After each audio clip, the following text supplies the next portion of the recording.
A very good morning, good afternoon, good evening, my dear students. I am CS Shweta, and today we are doing the revision of the Contract Labor Regulation Abolition Act 1970.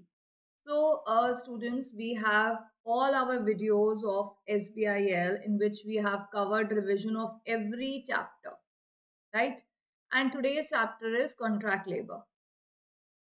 अभी सबसे पहली चीज़ जो हमें ध्यान रखनी है revision में वो ये होती है कि हम ध्यान से सुने। जितना आप ध्यान से सुनेंगे, राइटिंग प्रैक्टिस जब मुझे बच्चे पूछते हैं कि सारी चीज़ें राइटिंग प्रैक्टिस करें, सो नॉट एट ऑल। आपको सब कुछ राइटिंग प्रैक्टिस नहीं करना है। आपको वो क्वेश्चन, इंपॉर्टेंट क्वेश्चन करना है जो एग्जाम में आए हुए हैं, या वो टॉपिक जिनसे मोस्ट लाइकली क्वेश्चन आ सकता है, उनका राइटिंग प्रैक्टिस करिए।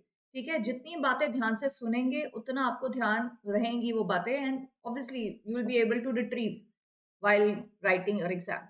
ठीक है, तो आज जो हम चैप्टर कर रहे हैं वो है law, welfare and working condition unit के अंदर contract labour, the contract labour regulation and abolition act 1970. तो इस चैप्टर में हम इस एक्ट में क्या बात करने वाले हैं? In this act we are going to talk about contract labour. Contract labours के लिए क्या क्या वर्किंग कंडीशंस होते हैं, वेलफेयर मेजर्स होते हैं, और क्या क्या चीजें अबॉलिश्ड है फॉर कॉन्ट्रैक्ट लेबर। अभी हम ये एक्ट क्यों आया है, देखिए ये रिवीजन सेशन है तो ऑफ कोर्स हम लोग बहुत डिटेल में बात नहीं कर सकते हैं, क्योंकि बच्चे भी रिवाइज करते हुए सोचेंगे मैम चलो जल्दी बताओ, अभी टाइम नहीं है, रिवीजन है। But I just want to give you a quick glimpse of this act. इस एक्ट में कॉन्ट्रैक्ट लेबर के लिए ये एक्ट बना क्यों है? क्योंकि जितने भी एक्ट है वेलफेयर से रिलेटेड या हेल्थ से रिलेटेड, वो कहीं ना कहीं एक ऑर्गेनाइज सेक्टर पे ज्यादा लगते हैं, एंड कॉन्ट्रैक्ट लेबर इग्नोर्ड हो जाते हैं। सो इस एक्ट में we are talking specifically about contract labour. So, without wasting time, during early period of industrialization, industrial establishment were always faced with the problems of labor recruitment. Right? अभी देखो कोई factory है, हाँ, अभी यहाँ पे 100 लेबर काम कर रही है। अभी जब सीजन हाई होता है, कभी बिजनेस, देखो बिजनेस में हमेशा कोई ना कोई सीजन होता है जिसमें बहुत ज्यादा काम चाहिए होता है। तो क्या होता है, 50 लेबर इन्होंने बाहर से हायर करवा ली, जो और एनीवे हमें डेली बेसिस में नहीं चाहिए, बट इस समय चाहिए because production is, we need more production because of the season of the business. The organization needed 50 more workers, तो इन्होंने कॉन्ट्रैक्टर के थ्रू हायर कर लिया। अब क्या होता है ना, इनके साथ इनको बहुत सारी फैसिलिटी नहीं मिल पाती है तो ये भी लेबर ही काम कर रहे हैं। अभी आपको 2 महीना या 3 महीना के लिए कॉन्ट्रैक्ट लेबर चाहिए, अगर उस दौरान कुछ हो जाता है या वर्कर की सेफ्टी या हेल्थ की बात आती है, तो you can't ignore these 50 people, जो अक्सर हो जाते थे because they were contract labour. So low status of factory workers, labor mobility, caste, religious taboo, language, there are so many factors जिसकी वजह से labor recruitment में problem आती है with most of the employers in general and British employers उस समय पे, right? तो यहाँ पे कह रहे हैं कि अभी पहले के समय जब इंडस्ट्रियलाइजेशन इतना बढ़ रहा था, तो उस समय ना लेबर रिक्रूटमेंट की बहुत दिक्कत होती थी because of regional disparities and languages. उस समय कॉन्ट्रैक्टर थ्रू लेबर हायर करने का एक ट्रेंड बन गया। Government constituted various committee to study the socio economic condition of contract labours. Example, Bombay textile labour inquiry committee, Bihar labour inquiry committee, Rega committee, ये सारी committees ने अलग अलग एक्ट के अंडर काम करा और देखा कि क्या इश्यूज आते हैं कॉन्ट्रैक्ट लेबर। अभी देखो कॉन्ट्रैक्ट लेबर अगर आप सोचते हो तो वो लगता है कि हाँ इजी है, हमें ढूंढना नहीं लेबर को, we have a contractor and that contractor will provide us the labor. ठीक है, तो कॉन्ट्रैक्ट लेबर का एक ट्रेंड देखा गया उस समय, और ये भी चीजें अलग अलग कमिटी बनाई थी उस समय देखने के लिए कि कॉन्ट्रैक्ट लेबर को क्या क्या दिक्कत आती है, right?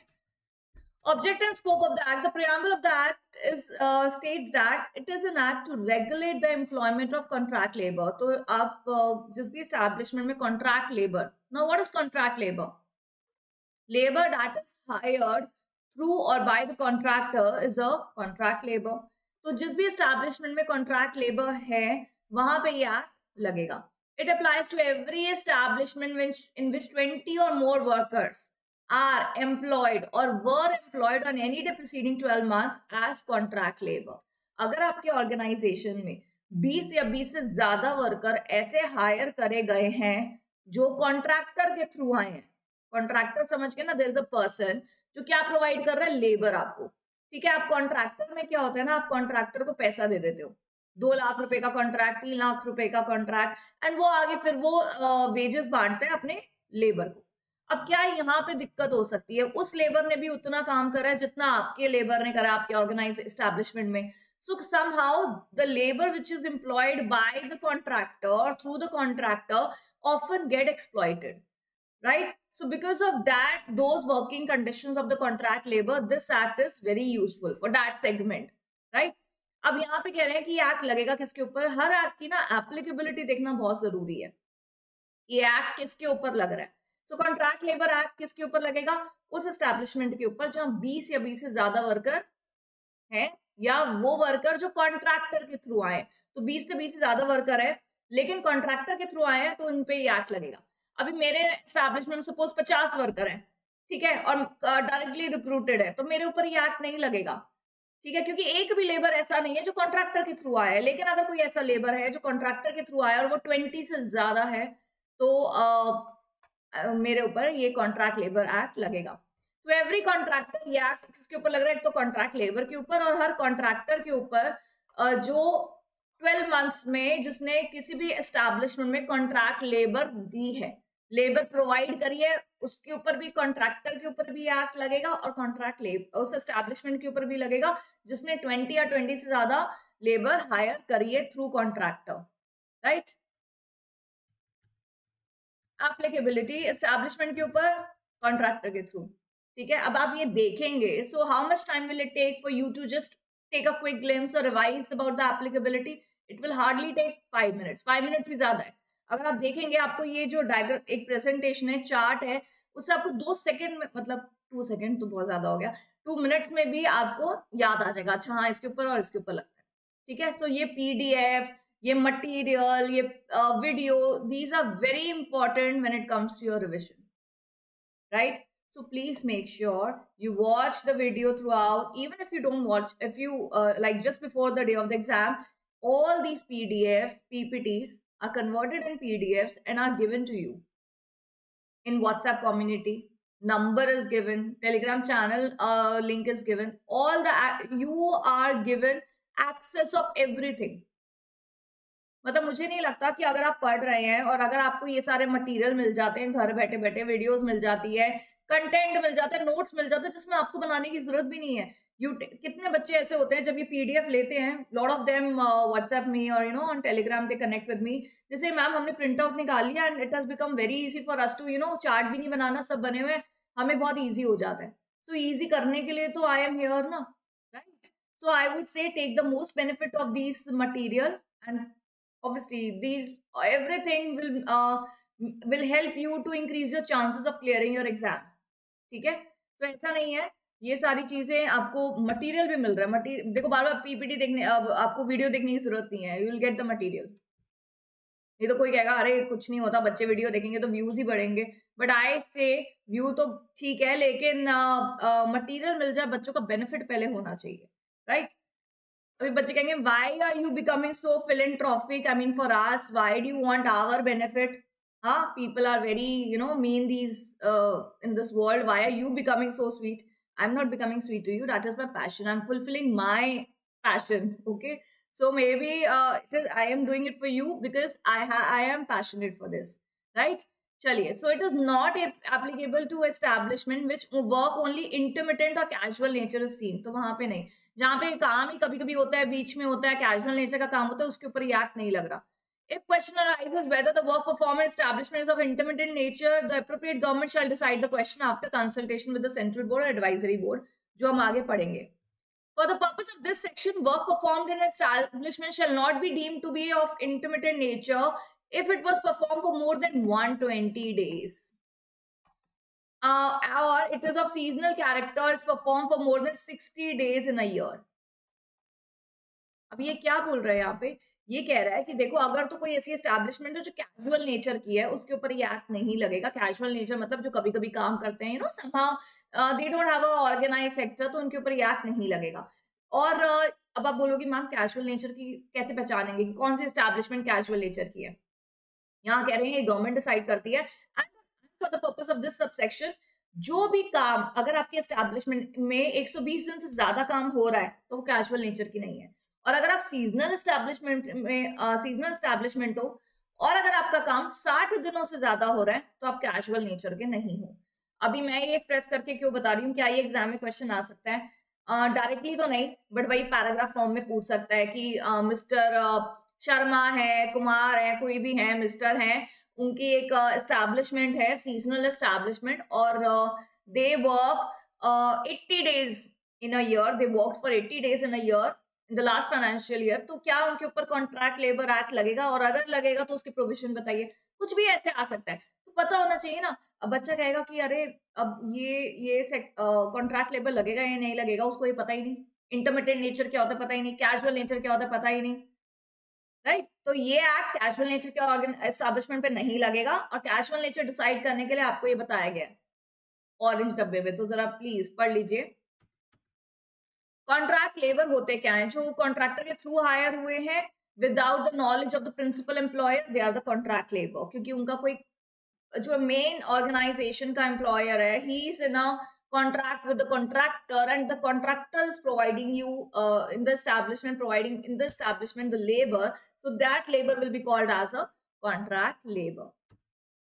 Contract labor can be distinguished from employees by the terms of employment relationship with the principal establishment and the method of wage payment. A workman is deemed to be a contract labor when he or she is hired in connection with the work or a contract for service by or through a contractor. They are indirect employees. Is neither born on or payroll or muster roll or wages paid directly to the employer. So इनका directly payment नहीं होता, मैंने आपको शुरू में बताया, contractor को payment होता है। दूसरा, ये इनडायरेक्ट एम्प्लॉयज कहलाए जाते हैं। तीसरा, इनको हायर डायरेक्टली प्रिंसिपल एम्प्लॉयर ने नहीं करा, एस्टैब्लिशमेंट ने नहीं करा, कॉन्ट्रैक्टर द्वारा प्रोवाइड करे गए, right? Welfare and health of contract labour, canteens. यहाँ पे अब आपको बताया जा रहा है कि कॉन्ट्रैक्ट लेबर, अब वो भी लेबर है। अब ऐसा तो नहीं एक दिन के लिए आए हैं, वो भी काम कर रहे हैं, एक प्रोजेक्ट पे आपके साथ काम कर रहे हैं, आपके नॉर्मल लेबर भी कर रहे हैं। तो आप एक तरीके से भेदभाव ना करें when it comes to welfare and health of a labour. वो भी लेबर ही है, बट वो डायरेक्टली नहीं आए, वो कॉन्ट्रैक्टर के थ्रू आए। कैंटीन्स, यहाँ इस एक्ट का सेक्शन 16 बोलता है appropriate government may make rules requiring that one or more canteens shall be provided and maintained by the contractor for the use of contract labor in every establishment, जिसके ऊपर ये act लग रहा है, जहां पे कॉन्ट्रैक्ट लेबर काम कर रहे हैं, wherein the contract labor numbering 100 or more is ordinarily employed by contract, one or more canteens shall be provided and maintained by the contractor. अब एक एस्टैब्लिशमेंट है, बड़ी सी एस्टैब्लिशमेंट है, ठीक है, वहां पे 100 से ज्यादा कॉन्ट्रैक्ट लेबर प्रोवाइड करी गई है। कितनी? 100 से ज्यादा। तो बोला जा रहा है कॉन्ट्रैक्टर को कि कॉन्ट्रैक्टर, ये तुम्हारी ड्यूटी है, तुम्हें देखना है कि वहां पे फिर एक कैंटीन प्रॉपर्ली मेंटेन और प्रोवाइड करी जाए, ठीक है। अब कॉन्ट्रैक्टर कहेगा ये बड़ी मुसीबत है, अभी कोई एस्टैब्लिशमेंट है, मैं उनको क्या बोलूं, खर्चा करके कैंटीन बना दो एक, क्योंकि मैं कॉन्ट्रैक्ट लेबर प्रोवाइड कर रहा हूँ आपको 100 से ज्यादा। तो ऐसे कैसे करें? अभी क्या होता है ना, कॉन्ट्रैक्टर की ड्यूटी है, या तो कोई एग्जिस्टिंग कैंटीन है वहां पर तो उसका एक्सेस दिलाए कॉन्ट्रैक्ट लेबर को, और अगर नहीं है तो कुछ ना कुछ ऐसा प्रोविजन करे जिसमें एक प्रॉपर्ली सिटिंग और कैंटीन फॉर्म में एक प्रोविजन होना चाहिए फॉर कॉन्ट्रैक्ट लेबर। ये कॉन्ट्रैक्टर की ड्यूटी है, उसी को डायरेक्टली प्रिंसिपल एस्टैब्लिशमेंट में बात करनी पड़ेगी। In the addition to above, appropriate government may provide rules for date by which canteen दे दी जाए, नंबर ऑफ कैंटीन कितनी होगी, वहां फर्नीचर, फूड स्टफ कौन सा होगा, एक्सेट्रा। अब क्यों बात कर रहा है सेक्शन 16 इसके बारे में? क्योंकि ऑब्वियसली कॉन्ट्रैक्ट लेबर को वो सारी फैसिलिटी नहीं दी जाती। अभी यहाँ पे कह रहा है 100 से ज्यादा कॉन्ट्रैक्ट लेबर, अगर सपोज 80 भी हैं, तो 80 भी एक बड़ा नंबर है, तो क्या उनको कैंटीन नहीं प्रोवाइड करी जाएगी? देखो, लॉ कह रहे 100 से ऊपर है, फिर तो एक मतलब एक प्रॉपरली एक्सेसिबल होना चाहिए। लेकिन अगर उससे कम भी कॉन्ट्रैक्ट लेबर है, मतलब मैं कॉन्ट्रैक्टर हूं और मैंने 70 लेबर प्रोवाइड करी तुम्हारी एस्टैब्लिशमेंट में, तो मैं तुम्हारे साथ एक टर्म्स ऑफ सर्विस बात कर सकती हूँ ना कि आप मेरे लेबर को कैंटीन एक्सेस दोगे। ये नहीं कि कॉन्ट्रैक्ट लेबर है तो उनको कोई लंच टाइम नहीं है या फूड प्रोवाइड नहीं करा जा रहा। As you are providing for other labour, आपको इनको भी प्रोवाइड करना पड़ेगा। जहां पे 100 से ऊपर है, वहां तो ये लेबर भी आवाज उठा लेंगे कि भैया हमें कैंटीन का एक्सेस नहीं दिया, सेक्शन 16 में लिखा है। अब मैम ने लेबर को कैसे पता? वो लेबर लॉ पढ़कर आए हैं। तो all thanks to the awareness that is spreading to the labor, in fact contractor also make the labor aware about all their rights, and आजकल जिस हिसाब से सोशल मीडिया है तो लेबर आर वेरी मच, अब देखो अब ये तो बड़ा सब्जेक्टिव इशू है कि पता है या नहीं पता है, पर ये चीज है लॉ में। इंस्पेक्टर आ जाए तो वो और देख लेगा ये चीज तुम कर रहे हो या नहीं कर रहे हो।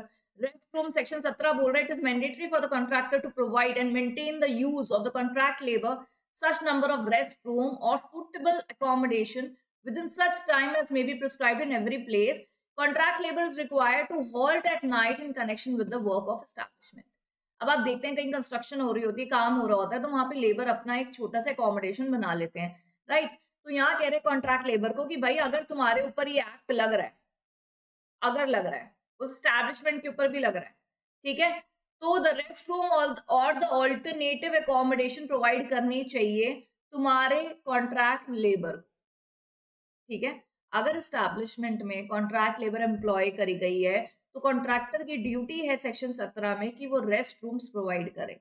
सेक्शन 16 में क्या बात करा हमने, क्या प्रोवाइड करे, कैंटीन, खाना खा के आती है नींद, सोना, सोने के लिए जगह होनी चाहिए, हॉल्ट एट नाइट। ऐसे एस्टैब्लिशमेंट है जहाँ पे आपको रात को रुकना पड़ रहा है, वहाँ काम हो रहा है, साइट वर्क जो होता है, देखो लेबर का जनरली साइट वर्क होता है, एस्टैब्लिशमेंट में फिजिकल वर्क होता है, प्रोडक्शन से रिलेटेड होता है।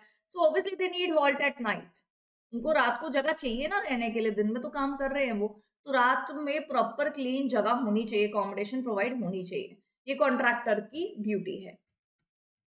Other facility like it shall be the duty of every contractor employing contract labor in connection with the work in an establishment जिसके ऊपर ये एक्ट लग रहा है, ठीक है। अभी देखो लॉ में क्या है ना, थोड़ा सा लीगल लैंग्वेज को देखना पड़ता है। अब सेक्शन 18 क्या बोल रहा है, 16 बात कर रहा है कैंटीन, 17 बात कर रहा है खा लिया कैंटीन, सो लिया, दैट इज 17। 18 में बात कर रहा है एक बेसिक नेसेसिटी के बारे में, जैसे sufficient supply of wholesome drinking water होना चाहिए, लैट्रिन्स यूरिनल्स होने चाहिए जहाँ पे इंसान एक वॉशरूम जा सके, राइट, वॉशिंग फैसिलिटी होनी चाहिए, वो वहां रह रहे हैं तो कपड़े धोना रहना जो एक बेसिक नीड्स होती हैं वो प्रोवाइड होनी चाहिए। 16, 17, 18 according to section 16, according to section 17, according to section 18 what it shall be the duty of every contractor जिसने एम्प्लॉय करे कॉन्ट्रैक्ट लेबर को एक ऐसी एस्टैब्लिशमेंट में जिसके ऊपर ये एक्ट लग रहा है, और ये एक्ट किसके ऊपर लगता है, उस एस्टैब्लिशमेंट के ऊपर लगता है जिसने 20 या 20 से ज्यादा कॉन्ट्रैक्ट लेबर हायर करे हैं, ठीक है। So you should always remember first aid facility होनी चाहिए, ऑब्वियसली अब काम कर रहे हैं चोट भी लग सकती है, हाँ, तो वो भी फैसिलिटी प्रोवाइड रेडिली एक्सेसिबल होनी चाहिए for contract labour. Liability of principal employer in certain cases, चलिए पहले तो हम 16, 17, 18 के बारे में बात कर लेते हैं। 16, 17, 18 एंड 19 ये था कैंटीन्स, ये था एकोमोडेशन, ये था हमारा योर वॉशिंग फैसिलिटी, वॉशरूम्स, ठीक है ना, latrines, urinals, drinking water, wholesome drinking water होना चाहिए, नहीं कि ये तो कॉन्ट्रैक्ट लेबर है ये अपना इंतजाम खुद करे, नहीं। और 19 में बात कर रहा है फर्स्ट एड के बारे में। मेरी हैंड राइटिंग गंदी है पर तुम तो लिख सकते हो अच्छी हैंड राइटिंग में, ठीक है। 20 according to section 20 if any amenity required to be provided under section 16, 17, 18, 19 for the benefit of contract labor employed, it is the duty of the principal employer to provide that facility, right, it shall be provided by principal employer. All the expenses incurred by principal employer in providing the amenity may be recovered by the principal employer from the contractor either by deduction of any amount under contract or as a debt. अभी क्या है ना, जब contractor, जैसे मैं contractor हूँ, तुम्हारी establishment है और तुम्हें चाहिए 50 वर्कर, अभी जैसे तुमने बोला 50 तो उसका मतलब तुम्हारे ऊपर एक्ट लगेगा क्योंकि 20 से ऊपर ही एक्ट लग जाता है। तो मैं कॉन्ट्रैक्टर हूँ तो मैंने तुमसे कॉन्ट्रैक्ट प्राइस डिस्कस किया कि 2 महीने के लिए मैं आपको प्रोवाइड करूंगी कॉन्ट्रैक्ट लेबर, ठीक है, वो 2 महीने तक आपके यहाँ पे काम करेंगे, हमें ड्रिंकिंग वाटर, यूरिनल्स, ये सब का फैसिलिटी चाहिए, वॉशिंग फैसिलिटी चाहिए, अकोमोडेशन फैसिलिटी चाहिए, फर्स्ट एड होना चाहिए। I am very concern about the safety of my labour, right. ये सबका कॉन्ट्रैक्ट प्राइस होगा 3 लाख रुपए। मैंने बता दिया आपको कॉन्ट्रैक्ट प्राइस कि आप मुझे इतना पे करोगे अलॉन्ग विद द फैसिलिटी, ठीक है। तो आपने बोला नहीं नहीं ये तो बहुत ज्यादा है, 3 लाख रुपए with all the facilities you want. अगर ये सारी फैसिलिटी चाहिए तो फिर तो हमें 50,000 रुपए काटने पड़ेंगे, ठीक है भाई, या तो वैसे डिडक्ट कर लो या एज अ एक्सपेंस अलग से उससे ले लो कॉन्ट्रैक्टर से, कैसे भी चलेगा। Responsibility for payment of wages, किसकी रिस्पॉन्सिबिलिटी होती है for payment of wages? Contract labour को। It is the statutory responsibility, contractor statutorily responsible for payment of wages, ये मैंने आपको बताया ही। तो आपको सेक्शन 16 याद हो गया, 17 याद हो गया, 18, 19, 20 एंड 21। ठीक है, 21 is talking about payment of wages. Inspecting staff, now who is inspecting staff? Section 28 बोलता है inspector may with in the local limits for which he is appointed. ठीक है, अभी क्या होता है, इंस्पेक्टिंग स्टाफ जो होते हैं, जो लोकल लिमिट्स में लेबर कंसर्न वेलफेयर देखते हैं, they have a responsibility, the inspecting staff has a responsibility, they enter all the reasonable hours any premises जहां पे भी कॉन्ट्रैक्ट लेबर हायर्ड है, they examine a person whom we find in the premises। अच्छा, भी inspecting staff को appoint कौन करता है? गवर्नमेंट अपॉइंट कर रही है। कौन से सेक्शन के अंडर? सेक्शन 28। कौन सा एक्ट? Contract labour. ठीक है, contract labour abolition regulation act 1970, इसके अंडर, इसके सेक्शन 28 के अंडर इंस्पेक्टिंग स्टाफ अपॉइंट हुआ है गवर्नमेंट द्वारा कि भाई देखो तुम्हारी ये लोकल लिमिट्स है, इस लिमिट के बीच में कोई भी प्रीमाइसेस में कॉन्ट्रैक्ट लेबर के साथ कुछ भी गलत होता है, सेफ्टी वेलफेयर कोई भी कंप्लेन आता है, you have these powers, so they can enter the premises, they can examine कि भाई किसी भी इंसान को, भाई तुम कॉन्ट्रैक्ट लेबर हो, तुम्हारे पास ये, तुम्हें इन्होंने रहने की जगह नहीं दी है, ऐसा एग्जामिन कर सकते हैं। They require any person giving out work and any workman to give any information, तो किसी भी वर्कमैन से बातचीत करके इन्फॉर्मेशन ले सकते हैं। इंस्पेक्टर, जैसे इंस्पेक्टर्स की पावर्स होती हैं, सीज कर सकते हैं कॉपी, कोई भी अपनी पावर, और भी जो कॉन्ट्रैक्ट लेबर के हित में कोई उनके बेनिफिट के लिए कुछ है, तो inspector can exercise these powers. Then we have important section under contract labor. These are the important sections: 3, 4, 5, 6, 7, 8, 9, 10, 11, 12, 16, 17, 18, 19, 20 तो अभी हम करके आए हैं। 3 क्या है? सेंट्रल एडवाइजरी बोर्ड, सेंट्रल है तो स्टेट भी है 4 में, फिर कमिटीज 5 में। अच्छा, जरा सा कंफ्यूज करूं तुम्हें? नहीं, ज्यादा कंफ्यूज हो जाओगे, बेचारे बच्चे हो तुम, कंफ्यूज हो जाओगे, रहने दो, छोड़ो। ये कमिटी वाला एक और एक्ट में सेक्शन 5 है, छोड़ो। तो मिनिमम बोल ही देती हूँ, मिनिमम वेजेस एक्ट में, मिनिमम वेजेस एक्ट में मिनिमम वेजेस को एक स्थिर करना कि मिनिमम वेजेस कितनी होनी चाहिए, उसके लिए 2 मेथड होते हैं। First method is committee method, second method is notification method. तो सेक्शन 5 में कमिटी बनाई जाती है, यहाँ पे भी सेक्शन 5 है। Coincidence. Appointment of registering officer, registration of certain establishment, revocation of registration, effect of non-registration, prohibition of contract labor, appointment of licensing officer, licensing to contractors. So ये सब हम बात करने वाले हैं। सेंट्रल एडवाइजरी बोर्ड, सेंट्रल का जहाँ यहाँ नाम आ जाता है सेंट्रल एडवाइजरी बोर्ड, तो इसको अपॉइंट कौन करता है? Central government. The central government, pursuant of section 3, constitute a central advisory board, labour board, जिसको सेंट्रल बोर्ड बोला जाता है। इनका काम क्या है? इनका काम एक ही होता है, एडवाइस करना। Central board shall perform function of advising the central government, जिन्होंने इनको अपॉइंट करा उन्हीं को ये एडवाइस करते हैं। ठीक है ना? उसके बाद इनका कॉम्पोजिशन आ जाता है। Central board shall consist of a chairman to be appointed as by the central government, chief labour commissioner at central level as a ex officio member, such number of members not exceeding 17 but not less than 11, as the central government may nominate to represent the government, the railways, coal industry, mining, contractor, workmen, etc. etc. कह रहे हैं भाई एक तो central board होना चाहिए जो इन contract, जो सेंट्रल गवर्नमेंट को एडवाइस करता रहता है विद रिस्पेक्ट टू एक्ट, कि भाई ये करना चाहिए, ये पॉलिसी आना चाहिए, ये रूल आना चाहिए। ठीक है ना? तो सेंट्रल बोर्ड किसको एडवाइस कर रहा है? सेंट्रल गवर्नमेंट को। किसने बनाया सेंट्रल बोर्ड? सेंट्रल गवर्नमेंट ने, तभी तो उनको एडवाइस कर रहे हैं। सेंट्रल बोर्ड में है कौन? चेयरमैन है जो सेंट्रल गवर्नमेंट द्वारा अपॉइंट करा गया है। Then we have chief labour commissioner, as a ex officio काम करते हैं वो सेंट्रल बोर्ड में। Then we have 17, not exceeding 70, not less than 11, 11 to 17 members, मतलब मिनिमम 11 मेंबर होते हैं, मैक्सिमम 17। ठीक है? ये मेंबर कौन कौन से इंडस्ट्री को रिप्रेजेंट कर रहे हैं? मतलब सोचो बोर्ड है, बोर्ड में लोग बैठे हैं, लोग कौन कौन है? एक तो चेयरमैन है, एक चीफ लेबर कमिश्नर है, बाकी 11 से 17 लोग बैठे, 13 भी हो सकते हैं, 14, 15, जितने भी है, मैक्सिमम 17 लोग बैठे हैं जो अलग अलग इंडस्ट्री को रिप्रेजेंट कर रहे हैं। क्यों भाई? बिकॉज ये जो सेंट्रल बोर्ड है, जो अलग अलग इंडस्ट्री के रिप्रेजेंटेटिव यहाँ बैठे हैं, they will give their point of view. कोई कोल इंडस्ट्री का है, कोई माइनिंग का है, कोई इलेक्ट्रॉनिक का है, जो अपने अपने क्षेत्र में बता सके कि भाई ये चीजें है, कोई भी रूल बनाने से पहले ये पर्सपेक्टिव भी ले लो। ठीक है, उसके बाद हमारा आता है स्टेट एडवाइजरी बोर्ड, सेक्शन 4। तो ये किसने बनाया है? स्टेट गवर्नमेंट ने बनाया है। तो उसको क्या बोलते हैं? State advisory contract labour board, तो which is known as state board. It is mandatory for central government to constitute central board, while it is discretionary for state government to constitute state board. तो state board तो फिर भी choice है, लेकिन central board तो mandatory है। Function क्या है? एडवाइस करना स्टेट गवर्नमेंट को। ठीक है, कॉम्पोजिशन देख लें जरा।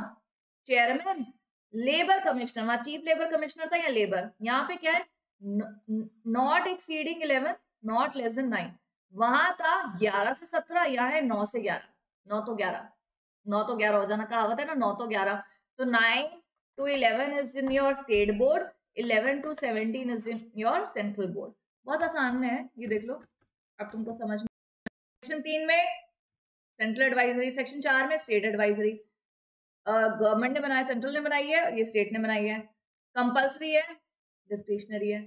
भाई तुम्हारी टीचर ने बहुत मेहनत से ये सारी चीजें बनाई है, बस just want one thing in return, that you like the video, share the video, give good comments. That only motivates me, nothing else. So that is the only motivation factor I have. What other thing I have a motivation? मेरे पास और क्या motivation है? This is the only motivation. I think मैं अपनी बात नहीं कर रही. Anybody who is making good content and providing good content to you has only one motivation: like, share, subscribe and comment. और तो कुछ नहीं है, और वो आपको फ्री में देना है, उसमें तो कोई चार्जेस भी नहीं लगते हैं, राइट। तो chairman, chief labour commissioner, officio 11 से 17। स्टेट में आपने देख लिया, स्टेट गायब हो गया, इसका एनिमेशन उल्टा हो गया, आने के बजाय चला गया। तो chairman, labour commissioner as ex officio and 9 से 11। ठीक है, चलिए। Power to constitute committee, section 5। Central board और स्टेट बोर्ड क्या करते हैं ना, इनका काम तो होता है एडवाइस करना रिस्पेक्टिव गवर्नमेंट्स को। सेंट्रल बोर्ड सेंट्रल गवर्नमेंट को एडवाइस करता है, स्टेट बोर्ड स्टेट गवर्नमेंट को एडवाइस करता है। They constitute committees.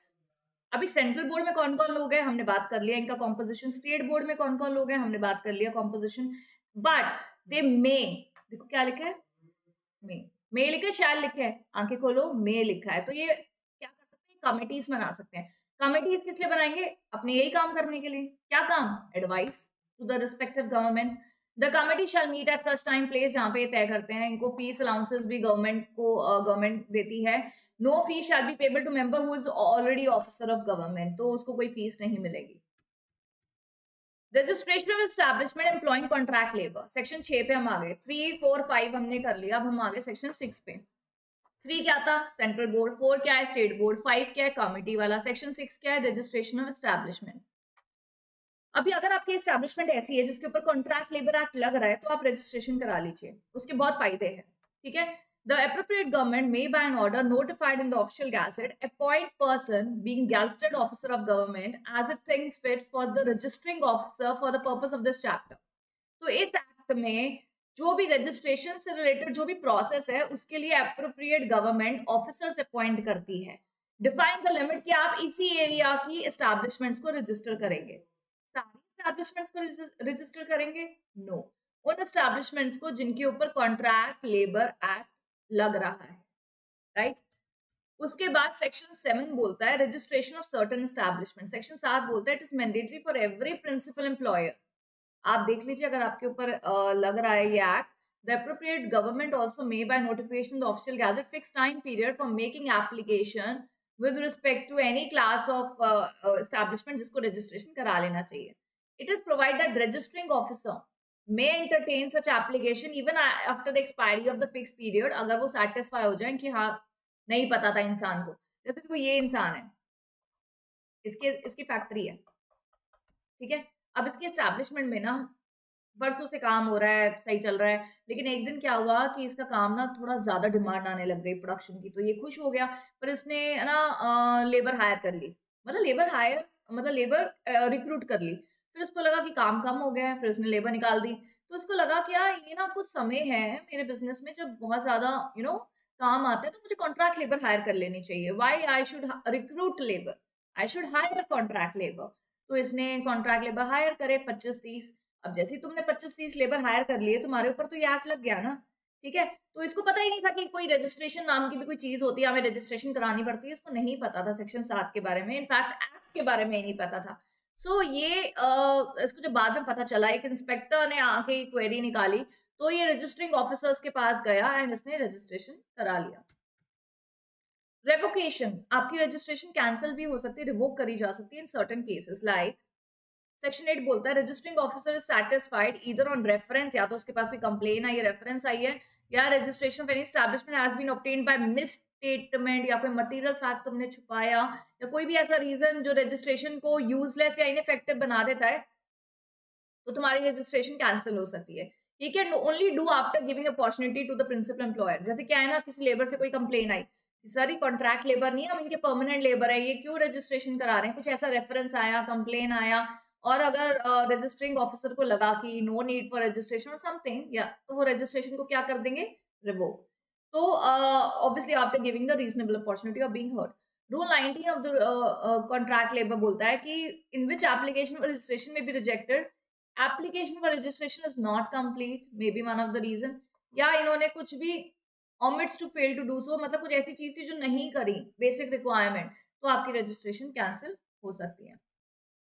Effect of non registration, अगर आप नहीं करते हो रजिस्टर तो क्या हो सकता है, देखो जरा, बड़ी मजे की बात है. क्या हो सकता है, no principal employer of an establishment to which this act apply shall employ contract labor in the establishment after the expiry of the period under section 7 in case the establishment which is required to be registered but which has not been registered within the time for the purpose under this section, under that section. यहाँ कह रहे हैं section 7 में आपकी registration होनी थी, आपने नहीं कराई, आपके ऊपर मैंडेटरी था कराना, आपने नहीं कराई, तो फिर तुम कॉन्ट्रैक्ट लेबर हायर नहीं कर सकते. The principal employer shall also not employ contract labour in the establishment after the revocation.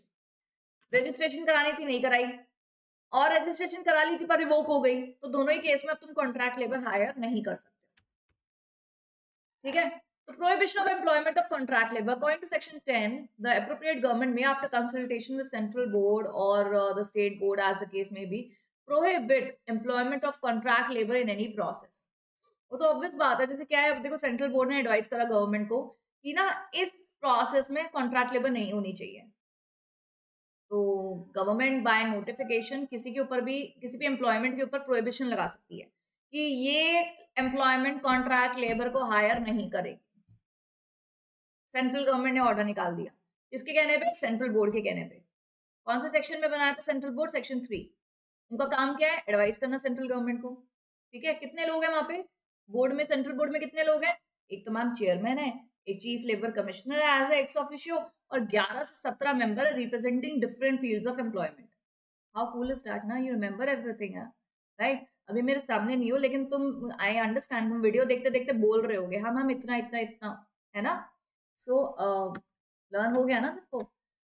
Before issuing any notification in relation to establishment, the appropriate government shall have regard to the condition of work, benefits provided. अभी क्या है, अभी government किसी के ऊपर prohibition लगा रही है, इस एम्प्लॉयमेंट में कॉन्ट्रैक्ट लेबर नहीं होनी चाहिए. पर भाई अगर आप प्रोहिबिशन लगा रहे हो तो क्यों प्रोहिबिशन लगा रहे हो, आप किसी भी एम्प्लॉयमेंट के स्कोप ऑफ वर्क को क्यों रोक रहे हो. अगर सपोज मेरी कोई माइनिंग इंडस्ट्री है, उस पर गवर्नमेंट ने नोटिफिकेशन डाल दिया कि कॉन्ट्रैक्ट लेबर हायर नहीं करोगे, तो मुझे क्वेश्चन उठाना चाहिए ना कि क्यों मैं कॉन्ट्रैक्ट लेबर हायर नहीं कर सकती, right. Why this employment can not hire contract labour. तो गवर्नमेंट को भी कुछ फैक्टर्स माइंड में रख के प्रोहिबिट करना चाहिए, या तो वो बहुत नेसेसरी है फॉर द इंडस्ट्री, या वो पेरेनियल नेचर का है. ठीक है, उनका जो ड्यूरेशन है वर्क का, you know, it is like, अभी क्या है, आपका ये काम चल ही रहा है और आपको इतना लेबर चाहिए, फिर भी आप कॉन्ट्रैक्ट लेबर हायर करो, पेरेनियल नेचर का वर्क है, तो वहां पे आपको गवर्नमेंट बोल सकती है कॉन्ट्रैक्ट लेबर हायर नहीं करोगे, हायर करो तो रिक्रूट करो प्रॉपर्ली लेबर को, कॉन्ट्रैक्ट लेबर नहीं चलेगा. या ऑलरेडी वर्कमैन कर ही लेते हैं काम, तो कॉन्ट्रैक्ट लेबर नहीं करना.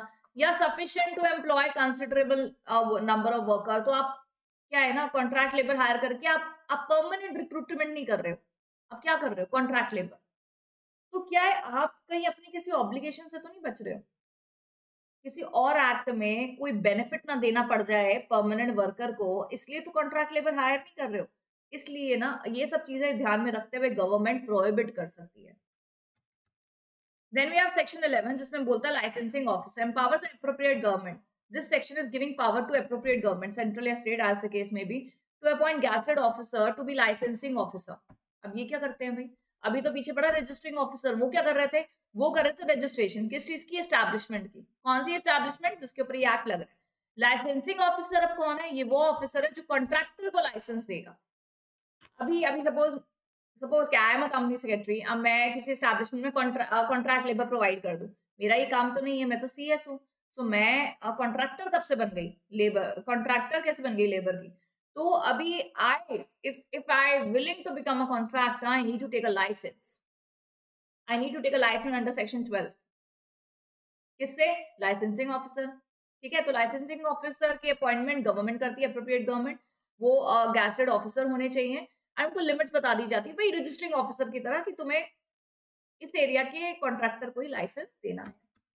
नाउ अब मैंने बोला मैं कॉन्ट्रैक्टर हूँ और मैं कॉन्ट्रैक्ट लेबर प्रोवाइड कर रही हूँ, तो I need to obtain a licence under this act, right, section 12 में। So with effect from the date as government may fit appoint, no contractor to whom this act applies shall undertake or execute any work through contract labor except under accordance with the license. जब तक licence नहीं मिल जाता आप कुछ काम नहीं कर सकते हो। Subject to provision of this act, such a license may contain कितने घंटे, कितने वर्कर, कितना वेजेस, एसेंशियल एमिनिटीज। अभी मेरे को गवर्नमेंट लाइसेंस दे रही है कि आप कॉन्ट्रैक्टर बन जाओ, सेक्शन 12 में ये लाइसेंसिंग ऑफिसर। मैं कॉन्ट्रैक्टर, मेरे सामने बैठे हैं लाइसेंसिंग ऑफिसर, अब वो मुझे लाइसेंस दे रहे हैं। तो मेरे को जब वो मैं फॉर्म भरूंगी एंड वो मुझे सारी चीजें बताएंगी, देखो आप कॉन्ट्रैक्टर हो, आपको अपने लेबर को सारे एमिनिटीज प्रोवाइड करने हैं जो भी इस एक्ट में लिखे हैं, सेक्शन 16, 17, 18 पढ़ा ना तुमने, 19 तक। तो ये सब आपको प्रोवाइड करना है बीइंग अ कॉन्ट्रैक्टर। और अगर आप नहीं करते हो तो आपके ऊपर you can be penalised because this act applies to you. This act applies to two establishment and contractor. शुरू में ही पढ़ा था ना, right? So this is how the chapter ends and this is how things have become very easy for us. हमें छट से याद हो गया। मैम ने जल्दी जल्दी ट्रेन की तरह भी नहीं बोला और ऐसे फास्ट ट्रैक नहीं करा। फास्ट ट्रैक, देखो क्या है ना, फास्ट ट्रैक होना एक बात होता है और सारी चीजें कवरेज करना दूसरी बात होती है। और आप खुद देख लीजिएगा सारी, आई थिंक ऑलमोस्ट, क्या बोलूं मैं, कोई परसेंटेज नहीं निकालना चाहती, बट आप you check your study material, we have covered everything, right?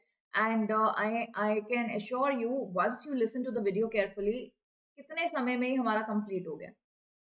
या आप अकेले बैठ के रीड करते तो शायद आपको बोरिंग लगता, फिर आप ऐसे दुखी हो जाते हैं, अरे यार क्या क्या एक्ट पढ़े हम, कभी फैक्ट्रीज एक्ट, कभी पेमेंट ऑफ वेजेस, कभी मिनिमम वेजेस, कभी मेटर्निटी, कितनी चीजें पढ़े हम लेबर के बारे में। तो बस जब आप सुनते हैं देन यू नो आपको थोड़ा डिफाइन तरीके से याद होता है। दूसरी बात मैं एक इंपॉर्टेंट ये भी बताना चाहती हूँ, जब भी आपको याद कर रहे हो ना, take it as a story. Minimum wages में क्या था, पेमेंट ऑफ वेजेस में क्या बात करी गई थी, ठीक है, फैक्ट्रीज में क्या बात करी गई थी, बोनस में क्या बात करी गई थी, ईपीएफ, एक ना अपने आप से बात करो कि ईपीएफ में क्या क्या था, 3 स्कीम्स थी, ईएसआईसी में क्या था, राइट? तो ऐसे ही ना अपने आप को ना कीवर्ड्स दो। कहीं ये ना हो कि भाई कमिटी पूछ गई है पेमेंट ऑफ वेजेस एक्ट की, लिख दी तुमने कॉन्ट्रैक्ट लेबर एक्ट की। सो ये चीजें नहीं होनी चाहिए आपके साथ। वहां पे भी एडवाइजरी बोर्ड थे, मिनिमम वेजेस एक्ट में भी एडवाइजरी बोर्ड था, ठीक है, यहाँ पे भी है। तो कंफ्यूज नहीं होना है, अपने आप को पूछना है कि हमने क्या क्या बात करी अलग अलग एक्ट में, एक अपने आप को एक क्विक, अपने आप को एक क्विक ग्लिम्स देना है, राइट? चलिए, so I'll see you in the next revision.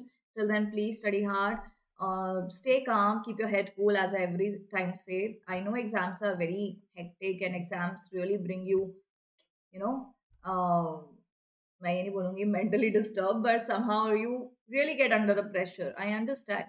That's not right to say कि कोई pressure नहीं होता है. Definitely, and pressure लेना जरूरी भी है। आप थोड़ा सा अपने ऊपर थोड़ा सा burden लेते हो तो you do things good.